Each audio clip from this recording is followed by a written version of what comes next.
po ba nag-print po nito? Nag-paint po nito? Print, sorry.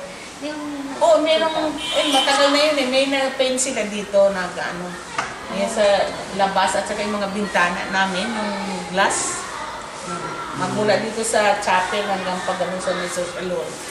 Ilan po kayong social worker dito? Isa lang ako social worker. Ay, kayo lang Ikaw po? lang nag-handle? So, bali, dalawa kaming social worker kasi si Mrs. Mariano yung OIC.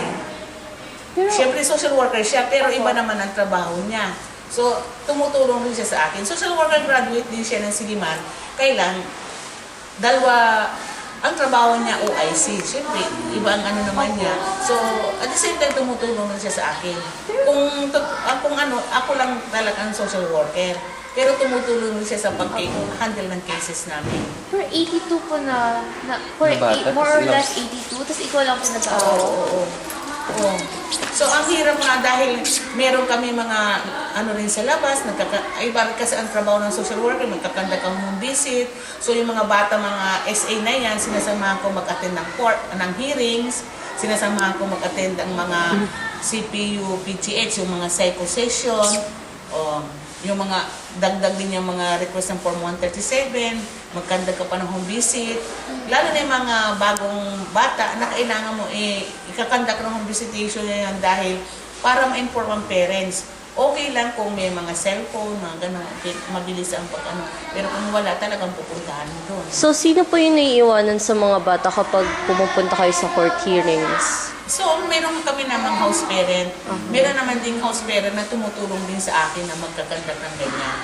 So mahirap talaga ang trabaho kasi buhay ang ano namin eh. Kasi sa isang araw maraming nagaganap na pangyayari. Minsan, meron kami dadalhin sa hospital. Meron minsan papatawagan sa school, may problema. Yung mga house parent po na yun, volunteers po sila? Hindi, meron kaming house parent na dalawa lang ang house parent namin na talagang city hall paid. So, yung iba naman the rest ay volunteer. So, yun ang problema namin, yung mga volunteer kasi sila ay pinapasahod ng PCSO, kaya lang ang PCSO namin ay matagal ang pag-ano kasi magliliquidate pa sila ng kung ano. Honorarium lang sila, 2,000 lang ang sweldo nila. Imagine mo, 2,000. 24 hours sila dito. So parang nasa bahay lang sila, kasama nila ang mga bata, gano'n. Yung sa 82 po, ilan po din yung mga dalagita, yung mga dalaga po? Mga 16 na na ba? Mga ganun siguro. Mas marami yung mga yung nasa 13, 12. Yan kasi ang high school namin kakaunti na, mga 18 lang, 19 ang high school namin. So the rest ay mga elementary yun, mga ano. Kasi ang kategory nila sa school, kinder, sped, the rest grade 1 up to grade 6. Kasi po yung plano po kasi namin, parang magko-conduct po kami ng seminar po na magtuturo. Seminar po na magtuturo po sa mga nasa high school para gumupit na para pag-graduate po nila, meron po silang library kung ano. Kasi yung mga siguro meron kami mga older na elementary, pwede nyo isama yun. Kasi ang mga bata dito, yung edad nila hindi tugma dun sa pinapasok nila. Kasi karamihan nga dito, dahil sa kahirapan nga, o kaya mga student, hindi sila pinsan pinapag-aral ng mga magulang nila. Kung nag-stop sila, ilang taong sila nag-stop, saka pala nag-aaral dito. Kaya ang ginagawa namin sa mga bata na yan, hinahanapan namin sila para yung mga ALS, yung mga PAP examination, para makaano sila.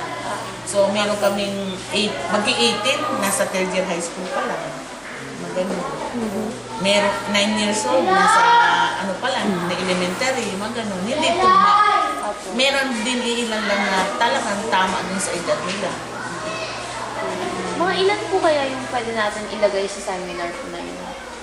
So yung mga grade 5, grade 6 pwede isama na rin. Baka mga 30 siguro yan. Pwede. Kasi may mga ganun kami. So yung mga malalaki na nag-isama natin. Diba last exam po, pero merong seminar din po yung sa World Home? So yung mga NSTP. Opo. Ang ginawa nila ay merong sila Manicure, pedicure. Pedicure, tapos para mga yung pagluluto, yung ang tawag doon, yung inano ano silang parang magluto yung mga bata para matuto sila magluto. Tignan natin. Pwede mo lang matingnan. Sige. Okay, let's go. Pwede mo na i-close kasi picture na